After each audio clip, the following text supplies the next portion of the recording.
114వ కీర్తన నేను చదువుతున్నాను. 8 వచనాలు ఉన్నాయి, దయచేసి అందరు గమనించండి. ఐగుప్తులో నుండి ఇశ్రాయేలు, అన్య భాష గల జనులలో నుండి యాకోబు బయలు వెళ్ళినప్పుడు యూదా ఆయనకు పరిశుద్ధ స్థలమాయెను, ఇశ్రాయేలు ఆయనకు రాజ్యమాయెను. సముద్రము దానిని చూచి పారిపోయెను, యోర్దాను నది వెనుకకు మళ్ళెను. కొండలు పొట్టేళ్ల వలెను, గుట్టలు గొర్రె పిల్లల వలెను గంతులు వేసెను. సముద్రమా, నీవు పారిపోవుటకు నీకేమి తటస్థించినది? యోర్దాను, నీవు వెనుకకు మళ్ళుటకు నీకేమి తటస్థించినది? కొండలారా, మీరు పొట్టేళ్ల వలెను, గుట్టలారా, మీరు గొర్రె పిల్లల వలెను గంతులు వేయుటకు మీకేమి సంభవించినది? భూమి ప్రభువు సన్నిధిని, యాకోబు దేవుని సన్నిధిని వణకుము. ఆయన బండను నీటి మడుగుగాను, చెకుముకి రాతి బండను నీటి ఊటలుగాను చేయువాడు. ప్రార్థన చేసుకుందాం. పరిశుద్ధ ప్రభువా, మీకు హృదయపూర్వకమైన స్తుతులు, కృతజ్ఞతాస్తుతులు చెల్లిస్తున్నాం. మమ్మలను మీరు మిక్కుటముగా ప్రేమిస్తున్నారు, ప్రత్యేకంగా ప్రేమిస్తున్నారు.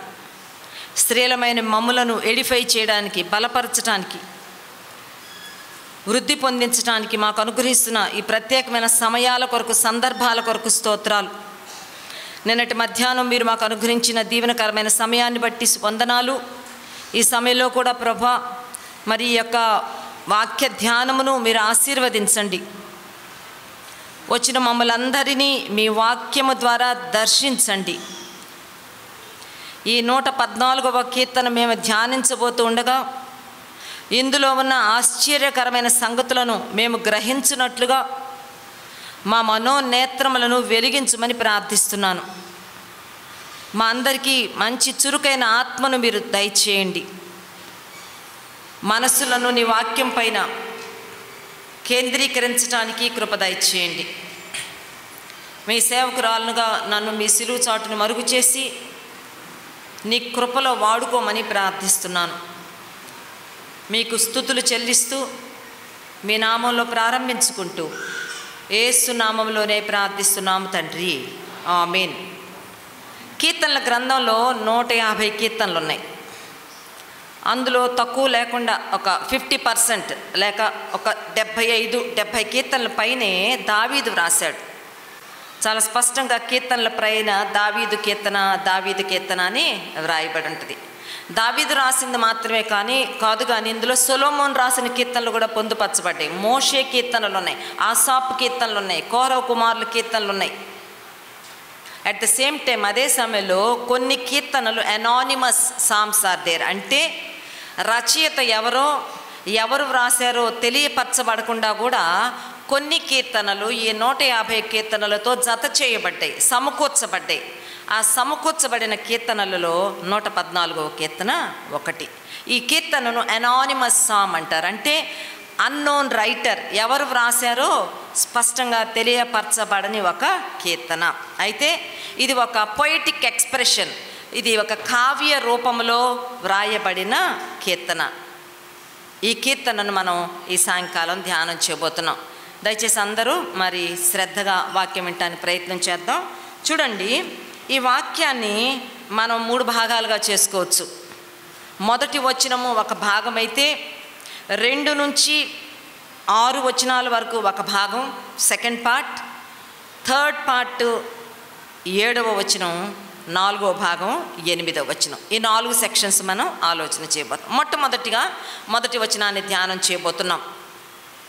ఇందులో వ్రాయబడిన మాట ఏంటంటే, ఐగుప్తులో నుండి ఇశ్రాయేలు, అన్య భాష గల జనులలో నుండి యాకోబు బయలు వెళ్ళినప్పుడు.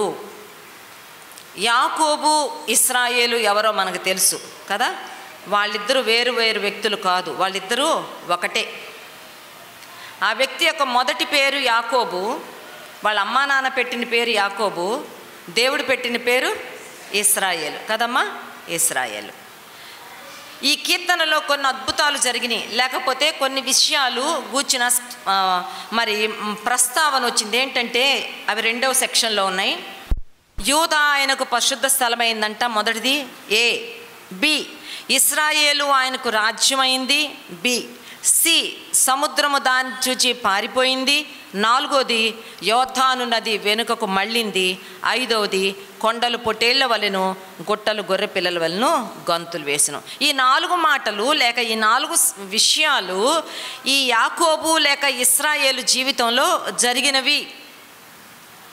యాకోబు మరి ఈ యొక్క ఇస్సాకు రిబ్కాలకు పుట్టిన కుమారులలో ఒకడు. యాకోబును దేవుడు దర్శించినప్పుడు ఇశ్రాయేలు అనే పేరు పెట్టాడు. ఆ తర్వాత ఈ యాకోబులో అనబడిన ఇశ్రాయేలులో నుంచి ఇశ్రాయేలీలు వచ్చారు, లేకపోతే 12 గోత్రాలు వచ్చాయి కదా. 12 గోత్రాల నుంచి 12 గోత్రాలకు సంబంధించిన కుటుంబాలు బయటకు వచ్చినాయి. ఆ తర్వాత వీళ్ళని ఇశ్రాయేలీలు అన్నారు. అయితే ఇక్కడ మొదటి మాట ఏంటంటే, మనం చెప్పుకునే 5 సందర్భాలు ఎప్పుడు జరిగినాయో మొదటి వచనంలో ఉంది. అది మనం ఆలోచన చేద్దాం. ఏంటంటే, ఐగుప్తులో నుండి ఇశ్రాయేలు, అన్య భాష గల జనులలో నుండి యాకోబు బయలు వెళ్ళినప్పుడు. ఎప్పుడు జరిగినాయి 5 సందర్భాలు? యూదా ఆయనకి ఎప్పుడు పరిశుద్ధ స్థలమైంది, ఇశ్రాయేలు ఎప్పుడు ఆయనకి రాజ్యం అయిపోయింది, సముద్రం ఎప్పుడు చీలిపోయింది, యోర్దాను నది ఎప్పుడు ఆగిపోయింది, కొండలు పర్వతాల గుట్టల్లాగా పొటేళ్లలాగా ఎప్పుడు ఎగిసి పడ్డాయి అంటే ఐగుప్తులో నుండి ఇశ్రాయేలు బయటకు వచ్చినప్పుడు అంట. అన్య భాష మాట్లాడుకునే వాళ్ళలో నుంచి యాకోబు బయటకు వచ్చినట్టు.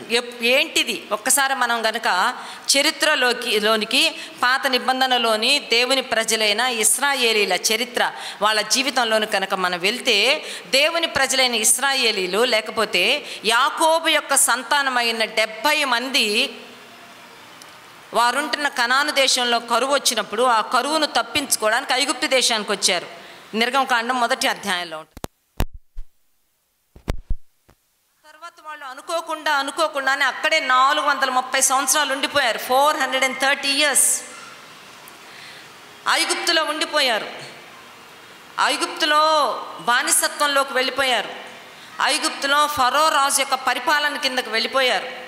ఫరో యొక్క శ్రమ, ఫరో పెట్టిన కఠినమైన పనులు చేసుకుంటూ 400 సంవత్సరాలు ఇశ్రాయేలు అనుకోలేదు అసలు వాళ్ళు అక్కడికి వస్తామని, అక్కడంతకాలం ఉంటామని. కానీ వాళ్ళు రావాల్సి వచ్చింది. వాళ్ళు ఐగుప్తులు 430 సంవత్సరాలు ఉండిపోయారు. ఐగుప్తులో ఫరో యొక్క బాధలు, అతను పెట్టే శ్రమ ఎక్కువైపోయినప్పుడు వారు దేవుని సన్నిధిలో మొరపెట్టారంట. నిర్గమకాండం 3వ అధ్యాయంలో ఉంటుంది, 2వ అధ్యాయంలో ఉంటుంది. వారు దేవుని సన్నిధిలో మూలుగుచు నిట్టూర్పులు విడుస్తూ వచ్చినప్పుడు దేవుడు వారు పితరులతో చేసిన నిబంధనను జ్ఞాపకం చేసుకున్నాడు అని ఉంటుంది. అప్పుడే దేవుడు మరి ఆ యొక్క హోరేబు పర్వతం మీద తన గొర్రెలు మేపుకుంటూ ఉన్న మోషేతో మాట్లాడినట్లుగా మనం చూస్తాము. దేవుడు మోషేతో మాట్లాడాడు. నా ప్రజలైన ఇశ్రాయేలీలు పడుతున్న బాధలు నేను చూచాను, వారి మొర నేను విన్నాను, వారి దుఃఖములు నాకు తెలిసే ఉన్నవి, కాబట్టి ఇప్పుడు నేను వారిని విడిపించడానికి నేను దిగి వచ్చానని చెప్పి దేవుడు మోషేతో మాట్లాడతాడు. ఇప్పుడు మోషేతో మాట్లాడిన దేవుడు మోషే యొక్క మరి నాయకత్వం కింద ఇశ్రాయేలీయుల్ని ఐగుప్తు నుంచి బయటకు తీసుకొని వచ్చాడు. 400 సంవత్సరాల చెరలో, 400 సంవత్సరాల బానిసత్వంలో ఉన్న ఇశ్రాయేలీలు బయటకు వచ్చిన తర్వాత అద్భుతాలు జరిగినాయి. నేను చెప్పాలనుకుంటుంది ఏంటంటే, దీన్ని 3 మాటల్లో చెప్పాలనుకుంటే అంటే, ఒకటి, దేవుని బిడ్డలంగా నీవు నేను లోకములో నుంచి, పాపములో నుంచి, అన్య సంబంధమైన వాతావరణంలో నుంచి బయటకు రావాలి.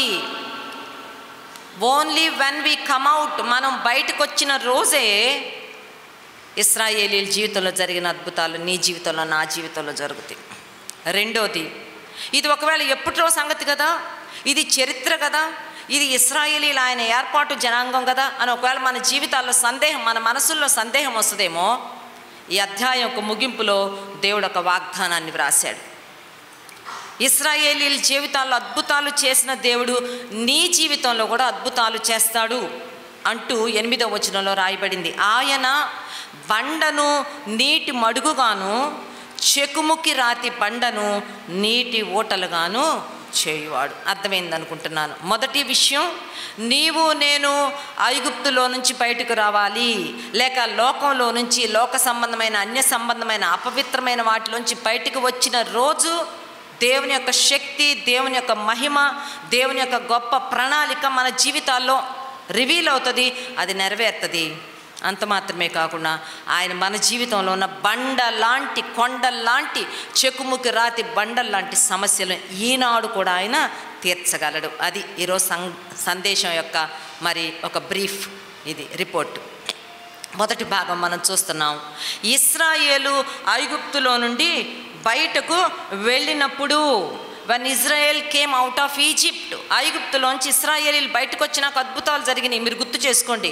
ఎర్ర సముద్రం పాయలైంది ఎప్పుడు? యోర్దాను నది ఏకరాశిగా నిలిచిపోయింది ఎప్పుడు? కొండలు గుట్టలు ఎగిరిని ఎప్పుడంటే ఇవన్నీ ఐగుప్తులో నుంచి ఇశ్రాయేలు లేకపోతే ఇశ్రాయేలీలు బయటకు వచ్చినప్పుడు. రెండో మాట, అన్య భాష గల జనులలో నుండి యాకోబు బయలు వెళ్ళినప్పుడు. when the family of Jacob left that foreign land, left that pagan land, ఆ అన్య సంబంధమైన ఆ లోక సంబంధమైన ఆ లోక సంబంధమైన లౌకికమైన ఆ దేశంలో నుంచి యాకోబు బయటకు వచ్చినప్పుడే దేవుడు అద్భుతాలు చేశాడు. ఈరోజు మన ఈ పరిశుద్ధ సమాజ కూటాల యొక్క కీ వర్డ్స్ మనం జ్ఞాపకం చేసుకుంటే, కీ వర్డ్ మనం జ్ఞాపకం చేసుకుంటే యథార్థత. లోకంలో కపటం ఉన్నది, లోకం కుళ్ళిపోయి ఉన్నది, లోకంలో కుట్ర ఉంది, కుతంత్రం ఉంది, ఆర్టిఫిషియాలిటీ ఉంది, యథార్థత లేదు, నిజము లేదు, సత్యం దొరకటం లేదు. అంత భయంకరమైన పరిస్థితుల్లో దేవుని యొక్క మహిమగల కార్యాలు మన జీవితంలో జరగాలి అంటే ఈ కపటంతో కుట్రతో కుతంత్రాలతో నిండి ఉన్న లోకంలో నుంచి we need to come out, బయటకు వచ్చేసేయాలి మనం. We need to separate our selves, మళ్ళీ మనం ప్రత్యేకించుకోవాలి. We need to sanctify our selves, మళ్ళీ మనం పవిత్రపరచుకున్న రోజు. We need to dedicate our selves, మళ్ళీ మనం దేవునికి ప్రతిష్ఠించుకున్న రోజు దేవుని కార్యాలు మన జీవితంలో జరుగుతాయి. ఐగుప్తులో నుండి ఇశ్రాయేలు బయటకు వచ్చిందంట. అన్య జనాంగములో నుంచి, విగ్రహారాధనలో నుంచి, ఐగుప్తు దేవతలతో నిండిపోయిన ఐగుప్తు ప్రాంతంలో నుంచి యాకోబు బయలు వచ్చిన రోజు, బయటకు వచ్చిన రోజు, when they came out of Egypt, when they came out of that pagan land, ఆ అన్య ప్రాంతం నుంచి వాళ్ళు బయటకు వచ్చిన రోజే వాళ్ళ జీవితాల్లో కార్యాలు జరిగినాయి. ఈ సాయంకాలం దేవుని సన్నిధిలోకి వచ్చిన మనం కూడా ఒక గ్రేట్ ఎక్స్పెక్టేషన్తో దేవుని సన్నిధికి వచ్చాం కదా. దేవుడు నా జీవితంలో కొన్ని కార్యాలు చేయాలి, దేవుని యొక్క మహిమను నేను చూడాలి, దేవుని యొక్క శక్తిని నేను చూడాలి, దేవుని యొక్క జీవాన్ని నేను చూడాలని ఆశతో వచ్చిన మన జీవితంలో బండల్లాంటి సమస్యలు, చెకుముకి రాతి బండల్లాంటి సమస్యలు తీరిపోవాలనే ఒక ఆశతో, ఒక ఎక్స్పెక్టేషన్తో దేవుని నుంచి వచ్చిన మనతో ఈ సాయంకాలం దేవుడు మాట్లాడుతున్నాడు. మనము బయటకు రావాల్సిన విషయాలు ఉన్నాయి. We need to come out of. ఐగుప్తులో నుంచి వారు బయటకు వచ్చారంట. అవును, మనం నిర్గమకాండంలో కనుక మనం వెళ్తే చాలా రోజుల వరకు ఫరో అంటాడు, నేను మిమ్మల్ని పంపించను, మీరు వెళ్ళడానికి వీలే లేదంటాడు. కానీ ఒక టైం వచ్చేటప్పటికి దేవుడు తన శక్తిని తన ప్రజల పక్షంగా బయలుపరుచుకున్నప్పుడు మధ్యరాత్రి మోషే అహరోనుని పిలిపించి అంటాడు, వెళ్ళిపోండి, గో అవుట్ ఆఫ్ అంటాడు. చూడండి 12వ అధ్యాయము నిర్గమకాండము 12వ అధ్యాయం 31వ వచనం చదువుతున్నాను నేను. ఆ రాత్రి వేళ ఫరో మోషే అహరోనులను పిలిపించి వారితో ఇట్లనెను, మీరును ఇశ్రాయేలీయులను లేచి నా ప్రజల మధ్య నుండి బయలు వెళ్ళుడి, మీరు చెప్పినట్లు పోయి యెహోవాను సేవించుడి, మీరు చెప్పినట్లు మీ మందలను మీ పశువులను తీసుకొని పోవుడి, నన్ను దీవించుడని చెప్పాను. మీరు బయటకు వెళ్ళడానికి వీల్లేదు, మీరు బయటకు ఎట్లా వెళ్తారో నేను చూస్తానన్న ఫరో ఒకరోజు అంటున్నాడు, మీరు ఐగుప్తులోంచి బయటికి వెళ్ళిపోండి. దేవుడు తన మహాశక్తి చేత ఐగుప్తులో ఆయన చేసిన మహత్కార్యాలను ఆధారంగా చేసుకొని ఇప్పుడు ద్వారాలు తెరవబడ్డాయి. ఐగుప్తులో నుంచి బయటకు వచ్చేసేసారు. ఎంత గొప్ప విషయం కదా.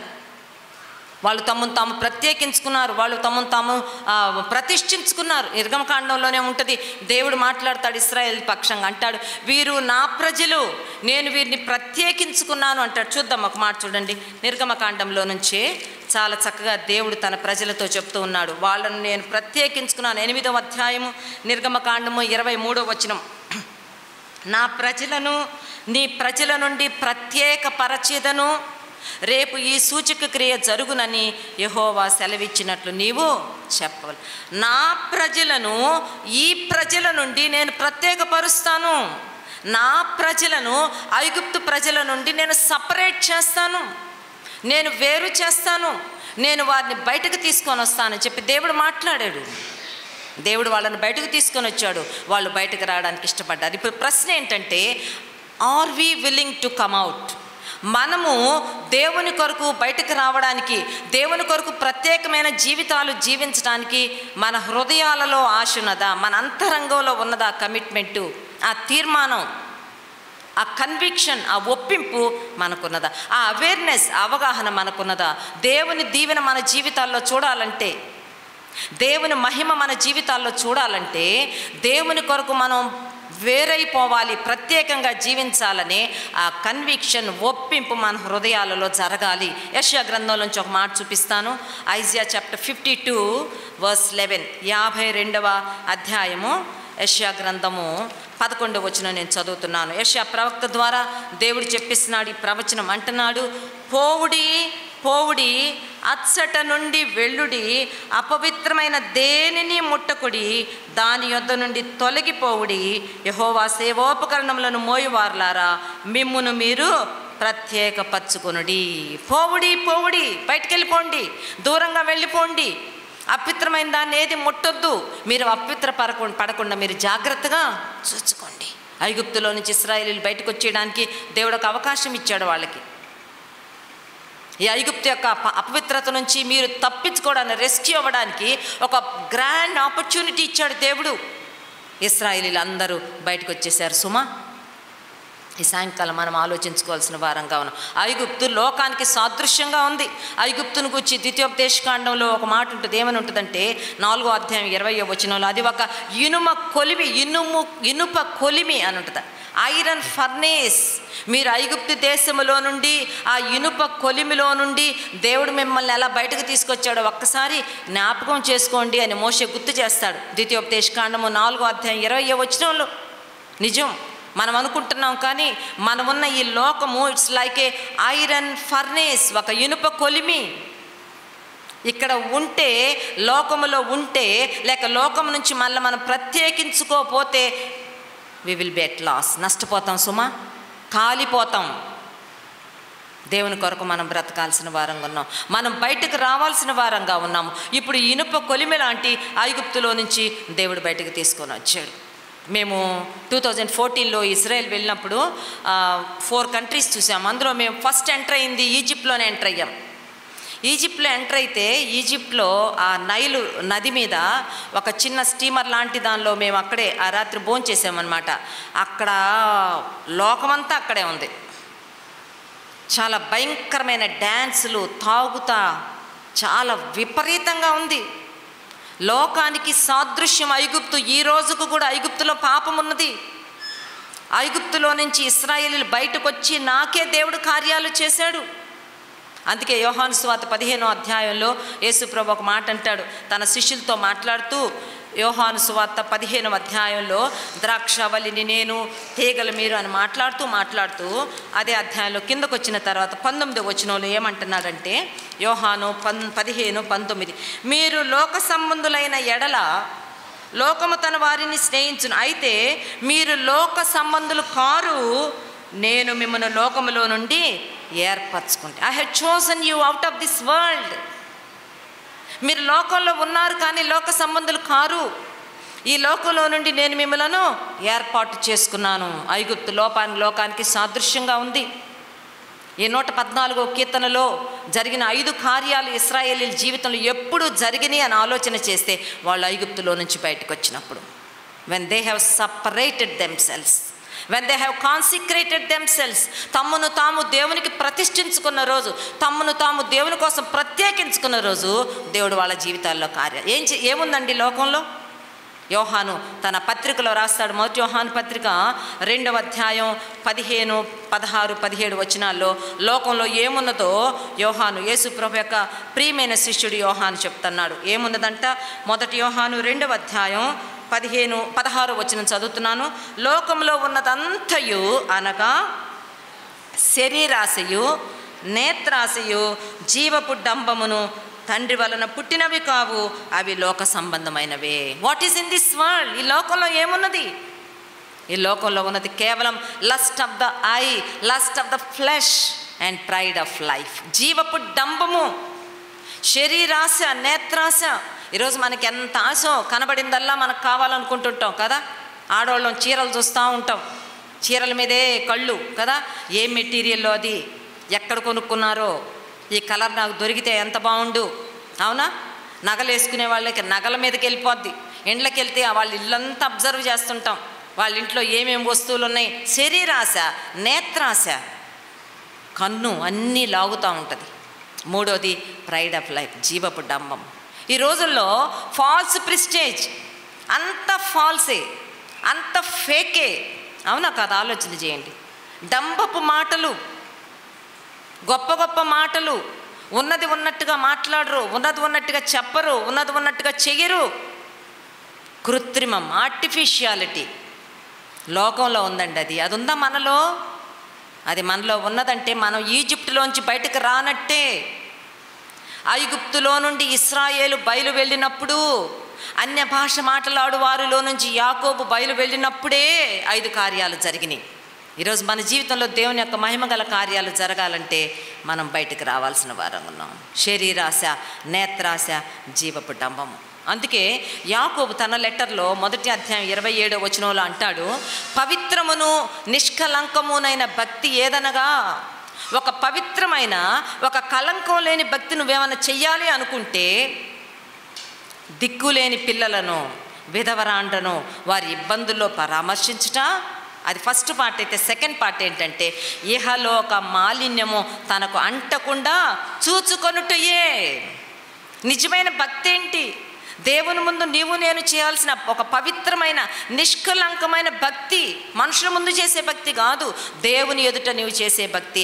ఇహలోక మాలిన్యము నీకు అంటకుండా నువ్వు చూసుకోవాలి. లోకంలో పాపమున్నది, లోకంలో మలినమున్నది.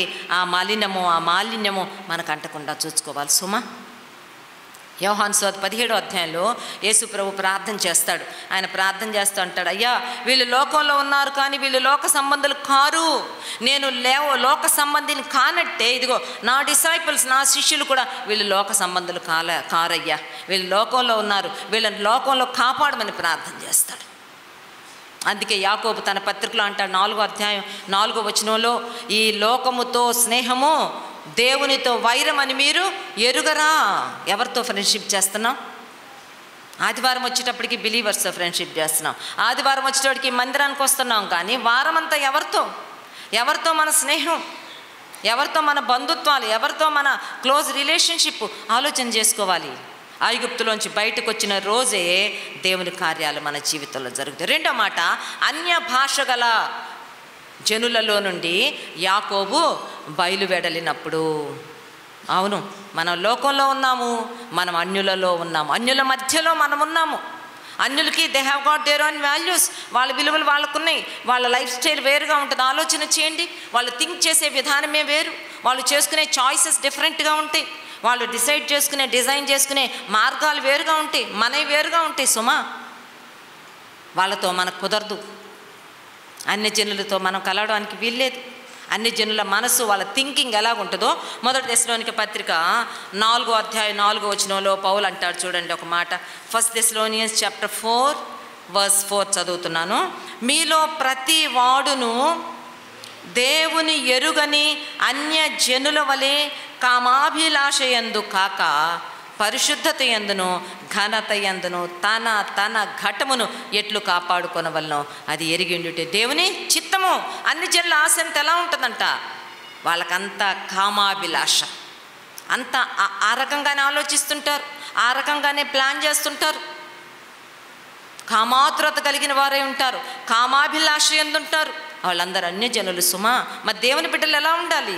దేవుని బిడ్డలు తమ ఘటములను పరిశుద్ధత యందును ఘనత యందును, vessel of holiness and honour, మనల్ని we need to protect our, తన్ను తాను కాపాడుకొనుటియే దేవుని చిత్తం. ప్రియమైన వారులారా, ఆలోచించాలి. ఈ మధ్యాహ్న కాల సమయంలో దేవుడు మనకిచ్చిన ఈ సంవత్సరాన్ని ఒక్కసారి జ్ఞాపకం చేసుకుందాం. ఇది కేవలము ఒక కృపా సంవత్సరం సుమా. దేవుడు మనకు కృప ద్వారా ఇచ్చిన సంవత్సరం. చూడండి, ద్రాక్ష తోటలో ఒక అంజూరపు చెట్టు ఉందంట. ద్రాక్ష తోటలో ఒక అంజూరపు చెట్టు రావడానికే వీల్లేదు. లూకాసు వార్త 13వ అధ్యాయం వచ్చింది అంజూరపు చెట్టు, నాటబడింది చెట్టు, 3 సంవత్సరాల నుంచి పంట లేదు. వచ్చేసాడు ఒకరోజు తోట యజమాని వచ్చాడు, తోటంతా తిరుగుతూ ఉన్నాడు, అంజూరపు చెట్టు దగ్గరికి వచ్చాడు. అంజూరపు చెట్టును చూసి అంటున్నాడు, 3 సంవత్సరాల నుంచి చూస్తున్నా ఈ అంజూరపు చెట్టుకి కాయలే లేవు.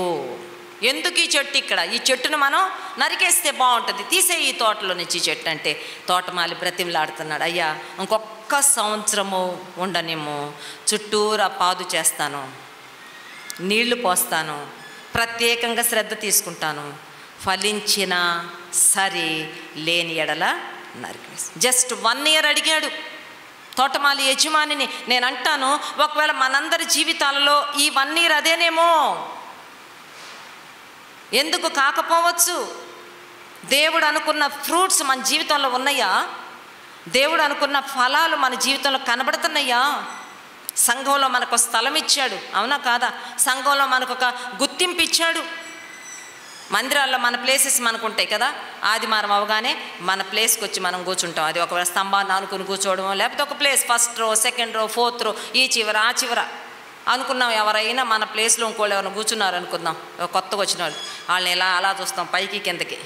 కొత్త వాళ్ళలాగున్నావే, ఇది నా ప్లేసు. అవునా, అది నీ ప్లేసా? ఒకవేళ అదే నీ ప్లేస్ అయితే ఆ ప్లేస్కి నువ్వు న్యాయం చేస్తున్నావా? అది ఈ మధ్యాహ్నం ప్రశ్నే. నువ్వు సంఘంలో ఒక అంగంగా, ఒక విశ్వాసిగా, you have occupied 1 place, you have occupied 1 chair, ఒక కుర్చీని నువ్వు ఆక్యుపై చేస్తున్నావే, ఒక స్థలం ఇది నాదంటున్నావే. ఆ స్థలంలో కూర్చున్న నువ్వు నీ జీవితంలో నువ్వు న్యాయం చేస్తున్నావా? దేవుని చిత్తంలో, దేవుని ప్రణాళికలో నువ్వు ఉన్నావా? ఫలిస్తున్నావా? ఫలభరితమైన జీవితం జీవిస్తున్నావా? ఫలాలు రావాలంటే మన జీవితంలో ఐగుప్తులోంచి బయటికి రావాలి, లోకంలో నుంచి బయటికి రావాలి, లోక సంబంధమైన స్నేహాలలోంచి బయటికి రావాలి, అన్య సంబంధమైన వాడుకలలో నుంచి మనం బయటికి రావాలి, వేడుకలలోంచి మనం బయటికి రావాలి. పెళ్ళిళ్ళు వస్తే బయటకు వచ్చేస్తాయి ఆ సంగతులు కదా. ఆ క్యాస్ట, ఈ క్యాస్ట, ఆ రోజా, ఈ రోజా, ఎంత విచారకరమైన విషయాలు ఈ దినాల్లో మనం ఆలోచించాల్సి. ఎఫెసీ పత్రిక 4వ అధ్యాయాలు కూడా, ఎఫెసులో ఉన్న సంఘాన్ని కూడా పౌలు గారు హెచ్చరిస్తున్నాడు. ఎఫిషియన్స్ చాప్టర్ 4 verse 17, 17-18 వచనాలు చదువుతున్నాను నేను. ఎఫెసు ఒక అన్య పట్టణం, విగ్రహారాధనతో నిండిపోయిన పట్టణం. ఆ పట్టణంలో ఆయన సువార్త ప్రకటించడం ద్వారా ఒక సంఘం ఏర్పడింది, విశ్వాసులు ఉన్నారు. వాళ్ళతో చెప్తున్నాడు. 17-18 వచనాలు చదువుతున్నాను. కాబట్టి అన్య జనులు నడుచుకొనున్నట్లు మీరు ఇక మీదట నడుచుకొనవలదని ప్రభువు నందు సాక్ష్యమిచ్చుచున్నాను. అన్య జనుల వలె మీరు ఇక నడుచుకోవడానికి వీలు లేదు. వాళ్ళకి మీకు తేడా ఉండాలి, వాళ్ళకి మీకు చాలా వ్యత్యాసం ఉండాలి. వారైతే అని 18వ వచనం ఉంది. వారైతే ఎలాగుంటారంట?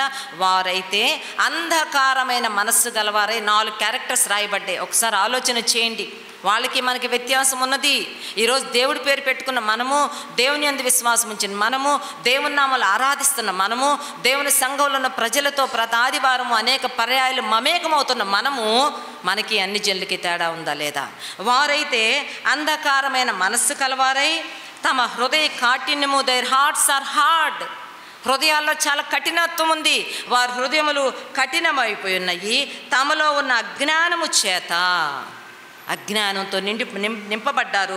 దేవుని వల్ల కలుగు జీవములో నుండి వేరుపరచబడిన వారే తమ మనస్సునకు కలిగిన వ్యర్థతను అనుసరించి నడుచుకుంటున్నారు. వ్యర్థత, అవసరం లేనివి, వ్యర్థమైన వాటిని, వ్యర్థమైన వాటి యందు మనస్సు పెడుతూ వ్యర్థతను అనుసరించి నడుచుకుంటున్నారంట. ఈ సాయంకాలం 114వ కీర్తన నుంచి ప్రభు మనతో మాట్లాడుతున్నాడు. ఐగుప్తులో నుండి ఇశ్రాయేలు బయటకు వచ్చిన రోజే, అన్య భాష మాట్లాడే ఆ హీదన్ పీపుల్లో నుంచి, ఆ ప్యాగన్ ల్యాండ్లో నుంచి యాకోబు బయటకు వచ్చిన రోజే దేవుని కార్యాలు వాళ్ళ జీవితంలో ప్రారంభమైన సుమ. దేవుని కార్యములు, దేవుని శక్తి, దేవుని మహిమ మన జీవితాల్లో చూడాలంటే we need to come out, బయటికి రావాలి. ఒక్క మాట చూపించి నేను సెకండ్ పార్ట్లోకి వెళ్ళిపోతాను. 2వ కొరింథీ పత్రిక 6వ అధ్యాయం. 2వ కొరింథీ పత్రిక 6వ అధ్యాయంలో పౌలు గారు ఈ సందర్భాన్ని ఇక్కడ కోట్ చేస్తున్నారు. 2 Corinthians chapter 6 18 నుంచి, అంటే 16, 18 కలిసి ఉన్నాయి. ఇంకా కొంచెం కిందకు వచ్చి నేను మధ్యలో ఒక 2 మాటలు చదువుతాను. ఏంటంటే, కావున మీరు గమనించండి, కావున మీరు వారి మధ్య నుండి బయలువెడిలి ప్రత్యేకముగా ఉండుడి. అపవిత్రమైన దానిని ముట్టకుడని ప్రభువు. ఒక ప్రత్యేకమైన జీవితం, ఒక వేరు చేయబడిన జీవితం, ఒక పరిశుద్ధమైన జీవితం, ఒక ప్రతిష్ఠింపబడిన జీవితం మనలో నుంచి దేవుడు కోరుతున్నాడు. ఇశ్రాయేలీలు బయటకు వచ్చిన రోజు ఏమి జరిగినాయో ఇప్పుడు మనం ఆలోచన చేద్దాం. 114వ కీర్తన 2వ వచనం చూద్దాం. చూడండి, Psalm 114 and verse 2. అందులో ఏమేమి జరిగినాయో దేవుని ప్రజల పక్షంగా. 2వ వచనం, యూదా ఆయనకు పరిశుద్ధ స్థలమాయను, ఇశ్రాయేలు ఆయనకు రాజ్యమాయను, సముద్రము దానిని చూచి పారిపోయెను, యోర్దాను నది వెనుకకు మళ్ళెను. 5వది, కొండలు పొట్టేళ్ల వలెను, గుట్టలు గొర్రె పిల్లల వలెను కాదు. 5 కార్యాలు దేవుడు తన ప్రజల జీవితాల్లో జరిగించాడు.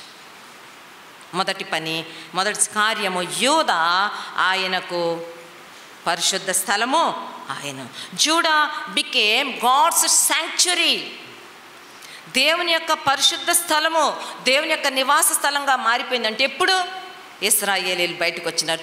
చూడండి, నిర్గమకాండము 25వ అధ్యాయం 7వ వచనంలో ఇది ఎలాగ జరిగిందో స్పష్టంగా రాయబడింది. నిర్గమకాండము 25వ అధ్యాయం 7వ వచనంలో దేవుడు మోషేతో మాట్లాడుతున్నాడు. ఏమని మాట్లాడుతున్నాడంటే 25వ అధ్యాయం 8వ వచనం, నేను వారిలో నివసించున్నట్లు వారు నాకు పరిశుద్ధ స్థలమును నిర్మింపవలెను. దేవునికి ఒక ఆశ వచ్చింది. దేవుడు తన ప్రజలైన ఇశ్రాయేలీయుల జీవితంలో ఆయన చేయాలనుకున్న మొదటి కార్యం ఏంటంటే, నేను వస్తాను, I want to dwell among them. వాళ్ళ మధ్యలో నేను వాళ్ళతో నేను ఉండాలనుకుంటున్నాను.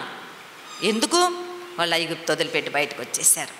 వారు అన్య దేశంలో నుంచి అన్య జనులలో నుంచి తమను తాము ప్రత్యేకించుకున్నారు కనుక నేను వారితో నివసించినట్లు వారు నాకు ఒక పరిశుద్ధ స్థలమును నిర్మింపవలెను చెప్పాడు దేవుడు మోషేకు. ఇచ్చాడు దేవుడు కొండ మీద ఒక నమూనా. ఆ నమూనా చొప్పున ప్రత్యక్ష గుడారం నిర్మించబడింది. ఆ ప్రత్యక్ష గుడారంలో 3 భాగాలు ఉంటాయి. ఆవరణము, పరిశుద్ధ స్థలము, అతి పరిశుద్ధ స్థలము. అద్భుతమైన ఆ యొక్క ప్రత్యక్ష గుడారం నిర్మించబడిన తర్వాత ఇదే నిర్గమకాండం 40వ అధ్యాయంలో యెహోవా మహిమ తేజస్సు వలె ఆ మందిరం మీదకి దిగి వచ్చెను అని ఉంటుంది. దేవుడు వాళ్ళతో పాటు నివసించాడు. ఎంత గొప్ప విషయం కదా.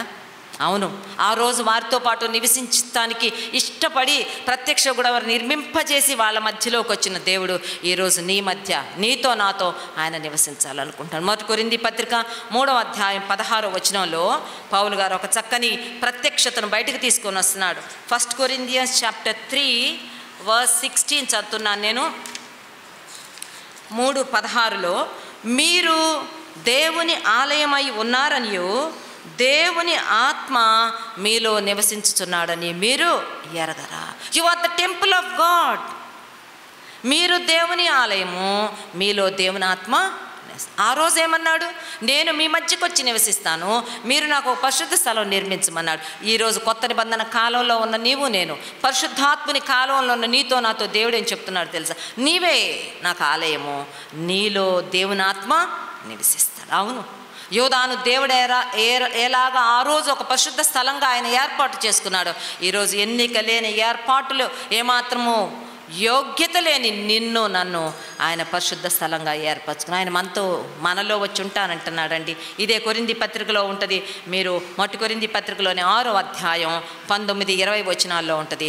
మీరు మీ సొత్తు కాదు, మీరు విలువ పెట్టి కొనబడిన వారు కనుక మీ దేహముతో దేవుని మహిమపరచుడి. మీరు నా వాళ్ళు అయిపోయారు, అందుకే నేను వచ్చి మీలో నివసిస్తాను. అంత గొప్ప మాట. ఆ రోజు ఐగుప్తులోంచి బయటకు వచ్చిన ఇశ్రాయేలుకి ఎంత గొప్ప ప్రివిలేజ్, ఆధిక్యత దొరికిందో ఈరోజు యేసుక్రీస్తుని నమ్ముకొని ఆయన రక్తంలో మన జీవితాలను, మన పాపములను కడుక్కున్న మనకు కూడా దేవుడు అదే కృపిస్తానంటున్నాడు. నేను వచ్చి మీలో నివసిస్తాను. 2వ మాట చూడండి. యూదా ఆయనకు పరిశుద్ధ స్థలం ఆయను. 114వ కీర్తనలోకి వెళ్తున్నాం మనం, మరలా అక్కడికి వెళ్తుంటాము. 2వ మాట, ఇశ్రాయేలు ఆయనకు రాజ్యం ఆయను. Israel became his Kingdom, Israel became his dominion. ఇశ్రాయేలు ఆయనకు రాజ్యం అయిపోయింది. ఒకప్పుడు అసలు ఏమీ లేదు, బానిసలుగా ఉన్నారు, స్లేవరీలో ఉన్నారు.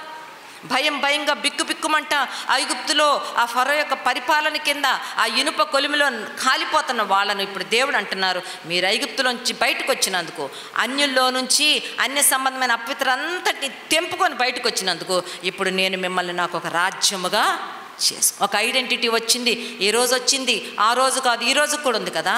ప్రపంచ దేశాల్లో ఇజ్రాయేల్ ఒక దేశము, చాలా చిన్న దేశం, కానీ ఆ దేశాన్ని చూసి ప్రపంచ దేశాలన్నీ ఒడికిపోతున్నాయి. అన్ని దేశాలకి ఇజ్రాయెల్ దేశం ఒక క్లాక్, ఒక గడియారం అయిపోయింది. ఇజ్రాయెల్ దేశం వైపు చూసి ఎంత గొప్ప కృప దొరికించు. ఒక మాట చూపిస్తాను. నిర్గమకాండం 14-19 అధ్యాయంలో దేవుడు మోషేతో ఈ మాట చెప్పాడు. ఎక్సోడస్ చాప్టర్ 19:6 చదువుతున్నాను నేను. 19వ నిర్గమకాండము 19వ అధ్యాయం 6వ వచనంలో దేవుడు చెప్తున్నాడు, మీరు సమస్త భూమియో నాదే కదా, మీరు నాకు యాజక రూపమైన రాజ్యముగాను పరిశుద్ధమైన జనముగాను ఉందురని చెప్పుము. నీవు ఇశ్రాయేలీలతో పలుకోవలసిన మాటలు ఇవే. నువ్వు వెళ్ళి చెప్పాలి మోషే, నువ్వు వెళ్ళి ఇశ్రాయేలీలతో ఈ మాట చెప్పాలి. ఏంటో ఏ మాట చెప్పమంటారా? మీరు నాకు ఒక రాజ్యము, మీరు యాజక రూపమైన రాజ్యముగాను, మీరు నాకు ఒక పరిశుద్ధ, you have become a holy nation. దేవుడు ఇశ్రాయేలీలను ఐగుప్తులోంచి బయటకు వచ్చిన 6 లక్షల కాల్బలాన్ని దేవుడు ఒక డొమినియన్గా చూస్తున్నాడు. దేవుడు వారిని ఒక గొప్ప కింగ్డమ్గా చూస్తున్నాడు. చెప్పాడు, ఇశ్రాయేలు నాకు రాజ్యం అవబోతుంది. ఎంత గొప్ప దేవుడు! ఇశ్రాయేలీలకేనా ఐగుప్తులోంచి బయటకు వచ్చినందుకు, అన్యుల్లో నుంచి బయటకు వచ్చినందుకు వాళ్ళకైనా ఈ ప్రివిలేజ్ అంటే వాళ్ళకు మాత్రమే కాదు, ఏ యోగ్యత లేని నీకు నాకు కూడా కృపిస్తున్నాడు. మొదటి పేతురు పత్రిక 2వ అధ్యాయం 9వ వచనం. 1 Peter chapter 2:9 చదువుతున్నాను చూడండి. పేతురు జ్ఞాపకం చేస్తున్నాడు, మనకు కూడా ఆ కృప దొరికింది అంటున్నాడు. మొదటి పేతురు పత్రిక 2వ అధ్యాయం 9వ వచనంలో, అయితే మీరు చీకటిలో నుండి ఆశ్చర్యకరమైన తన వెలుగులోనికి మిమ్మును పిలిచిన వాని గుణాతిశయములను ప్రచురము చేయ నిమిత్తము you have become A chosen, ఏర్పరచబడిన వంశం అయిపోయారు, రాజులైన యాజక సమూహం అయిపోయారు, పరిశుద్ధ జనం అయిపోయారు, దేవుని సొత్తైన ప్రజలు. ఏమండి, ఈ 114వ కీర్తన మనకు సరిపోవటం లేదా? ఈ 114వ కీర్తన మనకు కూడా సరిపోయిన కీర్తన, మనకు కూడా సూట్ అవుతుంది, మనకు కూడా మ్యాచ్ అవుతుంది. ఎందుకు? ఎప్పుడు? ఐగుప్తులోంటి ఇశ్రాయేలు బయటకు వచ్చినట్టు, అన్యులలో నుంచి యాకోబు బయటకు వచ్చినట్టు, దేవుణ్ణి ప్రేమించి నిజ దేవుణ్ణి గుర్తించి ఆయన మన రక్షకుడిగా అంగీకరించి ఆయన కోసం మనం బయటకు వచ్చిన రోజు ఈ 114వ కీర్తనలోని ప్రతి వచనము, ప్రతి అనుభవం మనదే. ఇశ్రాయేలు ఆయనకు రాజ్యముగా మారిపోయింది. ఈరోజు నిన్ను నన్ను దేవుడు కూడా ఒక రాజ్యంగా చేసుకున్నాడు. ప్రకటన గ్రంథం 1:6లో కూడా మనకి ఈ మాటే కనబడుతుంది. రెవల్యూషన్ చాప్టర్ 1:6 చదువుతున్నాను. అందులో అంటాడు, ఆయన మనలను తన తండ్రి యగు దేవునికి ఒక రాజ్యముగాను యాజకులను గాను చేశాడు. ఎలాగో ఇశ్రాయేలీలను ఒక రాజ్యముగా చేశాడో ఈరోజు నిన్ను నన్ను కూడా ఆయన ఒక రాజ్యముగా యాజకులుగా చేశాడు. ఎంత గొప్ప దేవుడు! ఆలోచన చేయండి. 3వ అంశం దగ్గరికి వద్దాము. ఈ 114వ కీర్తనలో 3వ అంశం ఏంటంటే, మొదటిది యూదా ఆయనకు పరిశుద్ధ స్థలమైంది, రెండోది ఇశ్రాయేలు ఆయనకు రాజ్యం అయిపోయింది, మూడవది సముద్రము దానిని చూచి పారిపోయాను. దేనిని చూచి పారిపోయింది సముద్రం? ఇశ్రాయేలును చూచి పారిపోయిందంట. ఐగుప్తులోంచి బయటకు వచ్చిన యాకోబును చూచి సముద్రము పారిపోయిందంట. ఇంగ్లీష్లో చాలా బాగుంది. ఏమని ఉంటుందంటే, the red sea saw them and hurried out of their way అంట. వాళ్ళు వస్తూ ఉన్నారు, 6 లక్షల కాల్బలము, తక్కువ లేకుండా 20 లక్షల మంది ఉన్నారు. వాళ్ళు అలా సమూహముగా వస్తుంటే అంట, వాళ్ళను చూచి ఎర్ర సముద్రము హరీడ్ అవుట్ ఆఫ్ దేర్ వే. అమ్మో, వాళ్ళు వస్తున్నారు, ఇది వాళ్ళ దారి, ఇది వాళ్ళు వెళ్ళాల్సిన దారి, వాళ్ళ దారిలో నేనున్నా అని చెప్పి గబగబా పక్కకు తప్పుకున్నదంట. న్యాయంగా వీళ్ళు ఎర్ర సముద్రాన్ని చూసి భయపడ్డారు.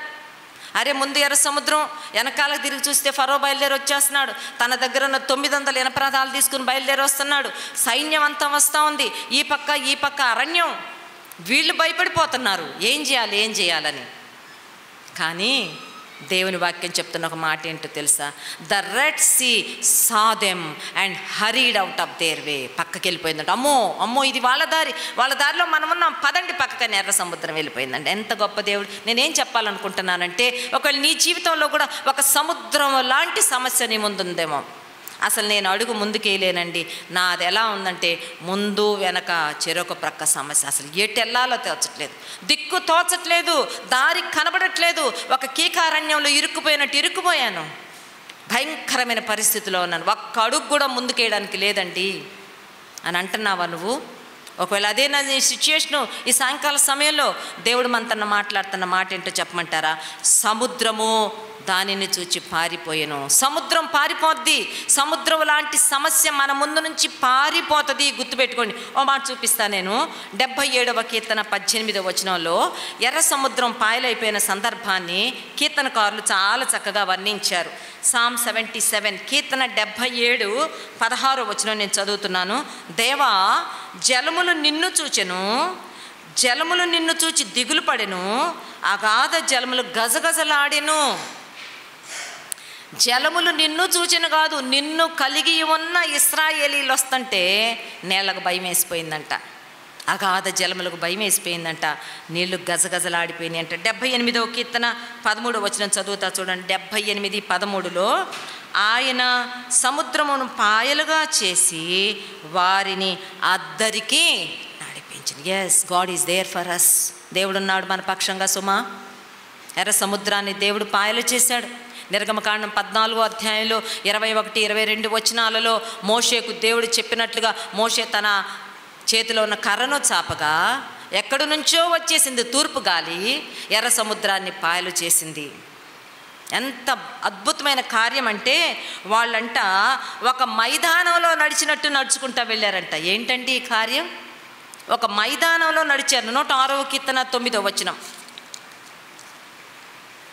Psalm 106 and verse 9 చదువుతున్నాను. 106:9. ఆయన ఎర్ర సముద్రమును గద్దింపగా అది ఆరిపోయెను, మైదానము మీద నడుచున్నట్లు వారిని అగాధ జలములలో నడిపించెను. నీ ముందు జలాలు ఉన్నాయి, నీ ముందు అగాధ జలాలు ఉన్నాయి. ఎన్నో కిలోమీటర్లు, ఎన్నో మైళ్ళు లోతున్న ఎర్ర సముద్రం లాంటి సమస్య నీ ముందుంది కదా. దేవుడు గద్దిస్తాడు. ఒక్కసారి దేవుడు గద్దిస్తే చాలండి, ఏమైపోయిందంట, అది ఒక మైదానంగా మారిపోయి మైదానంలో వాళ్ళు నడుచుకుంటూ వెళ్ళిపోయారు. ప్రియమైన వారులారా, ఈ సాయంకాలం దేవుడు మనతో ఈ మాటలు మాట్లాడుతుంటే తీసుకుందాం మన హృదయంలోకి. ఇది ఎప్పుడు సంగతోలే అనుకోవద్దు, ఇది ఎవరికోలేంటి జరిగింది అనుకోవద్దు. ఇది నీకు కూడా జరుగుద్ది. ఆనాడున్న దేవుడు ఈనాడు కూడా ఉన్నాడు. ఆయనలో మార్పు రాలేదు, ఆయన శక్తిలో మార్పు లేదు, ఆయన మహాత్యంలో మార్పు లేదు. సముద్రము వారిని చూచి పారిపోయింది. ఎర్ర సముద్రాన్ని ఆయన మైదానంగా చేశాడు. చక్కని మైదానంలో వాళ్ళు దాటి ముందుకు వెళ్ళిపోయారు. ఎప్పుడు జరిగింది ఇదంటే, వాళ్ళు దేవుని కోసం కొన్ని నిర్ణయాలు తీసుకున్న రోజు, వాళ్ళు దేవుని కోసం తమను తాము ప్రతిష్ఠించుకున్న రోజు దేవుడు వాళ్ళ జీవితంలో కార్యాలు చేశాడు. తర్వాత మాట, సముద్రము దానిని చూచి పారిపోయాను, యోర్దాను నది వెనుకకు మళ్ళెను. చూడండి, ఇశ్రాయేలీయుల జీవితంలో యోర్దాను నది వచ్చింది. ఎర్ర సముద్రాన్ని దాటారు. 40 సంవత్సరాల అరణ్యయాత్ర అయిపోయింది. పాలుతేనెలు ప్రవహించి కనాను దేశం ఒక పొలిమేరల్లోకి వచ్చారు. ఆ కనాను దేశాన్ని వాళ్ళు స్వతంత్రించుకోవాలంటే అక్కడ వాళ్ళకి నది అడ్డం వచ్చింది. ఆ నది పేరే యోర్దాను నది. యోర్దాను నదిని చూసి భయపడ్డారు. ఏం చేయాలి ఇప్పుడు మనం? ఈ నది దాటితే తప్ప ఆ వాగ్దాన దేశం మనం స్వతంత్రించుకోలేమే అని చెప్పి చాలా ఆలోచన చేస్తున్నారు. కానీ అక్కడ ఏం జరిగిందో తెలుసా? యోర్దాను నది వెనుకకు మళ్ళీ వీళ్ళని చూడగానే యోర్దాను నది వెనక్కి వెళ్ళిపోయిందంట. The waters of Jordan river turn back. అమ్మో, వీళ్ళు వచ్చారా అని వెనక్కి వెళ్ళిపోయినాయి అంట. ముందుకొస్తున్న యోర్దాను నది చాలా వేగంగా ప్రవహించి యోర్దాను నది యెహోషువ గ్రంథంలో ఉంటుంది చూడండి. ఎలాగూ దేవుడు యోర్దాను నదిని వాళ్ళ కోసం మరి మార్గం సరళం చేశాడు. యెహోషువ గ్రంథము 3వ అధ్యాయంలో యోర్దాను నదిని దేవుడు ఎలాగా మరి వాళ్ళకు అడ్డు తీశాడో చూద్దాం. 3వ అధ్యాయం 14 వచనం చదువుతున్నాను. కోతకాలమంతయు యోర్దాను దాని గట్లన్నిటి మీద పొర్లి పారును. భయంకరంగా చాలా వేగంగా పొర్లి పారుతుందంట. అటువంటి యోర్దాను నదిని ఎప్పుడైతే యాజకులు దేవుని మందసాన్ని మోస్తున్న యాజకుల పాదములో వాళ్ళ నీటి అంచున ఆనుకున్నాయో అంతే. ఏం జరిగిందంటే 16వ వచనం, పైనుండి పారు నీళ్లు బహుదూరమున సారెతాను నొద్దనున్న ఆదామను పురమునకు దగ్గర ఏకరాశిగా నిలిచెను. నీళ్లు రాశిగా నిలిచినాయి అంట. పైనుంచి కిందకు ప్రవహిస్తున్న నీళ్లు, ఇదేదో మామూలుగా ఇలాగా ఒక ప్లేస్లో ప్రవహిస్తున్న నీళ్లు కాదు ఇవి. ఎగువ నుంచి దిగువకు ప్రవహిస్తున్న ఈ నీళ్లు ఏమైపోయినాయి అంటే, he made the waters to stand as a heap అంటండి. నీళ్లు కుప్పగా ఎవరైనా పోస్తారా? ఉప్పు పోస్తారు, ఉప్పు కుప్పలు చూస్తాము. ఏమా ధాన్యం కుప్పలు పోస్తారు, ఇసుక కుప్పలు చూస్తాం. కానీ నీళ్లు కుప్పలుగా పోసిన వాళ్ళు ఎక్కడన్నా చూసామా? యోర్దాను నది వీళ్ళను చూచి వెనక్కి వెళ్ళిపోయి అక్కడ కుప్పలాగా ఆగిపోయింది. It became heap. నీళ్లు ఏకరాశిగా నిలిచినాయి అంట. సాయంకాలం నీ జీవితంలో ఒక యోర్దాను నది ఉంది కదా, బాబో ఇది నన్ను ముంచేసేటట్లుంది, చాలా స్పీడ్గా వస్తుంది ఇది నా జీవితంలోకి, ఇది నన్ను కొట్టుకొని తీసుకెళ్ళిపోద్ది ఈ సమస్య, నేను అడ్రస్ లేకుండా వెళ్ళిపోతాను, ఇక నా కుటుంబం ఈ భూమి మీదే ఉండదేమో అనుకుంటున్నావా నువ్వు? యోర్దాను రాశిని చాలా దూరంలోనే ఏకరాశిగా నిలిపిన దేవుడు నీ జీవితంలో కార్యాలు చేస్తాడు సుమా. ఇవన్నీ జరిగిన ఫ్యాక్ట్స్ అండి. మనం మాట్లాడుకుంటుంది ఈ 114వ కీర్తనలో ఉన్న ప్రతి సంగతి జరిగినవి ఆధారాలతో ఉన్న సంగతులు. ఈరోజు నీ జీవితంలో నా జీవితంలో కూడా దేవుడు చేస్తాడు, దేవుడు చేయగలడు, దేవుడు చేశాడు, దేవుడు చేయబోతున్నాడు. 5వ అంశం దగ్గరికి వద్దాం చూడండి.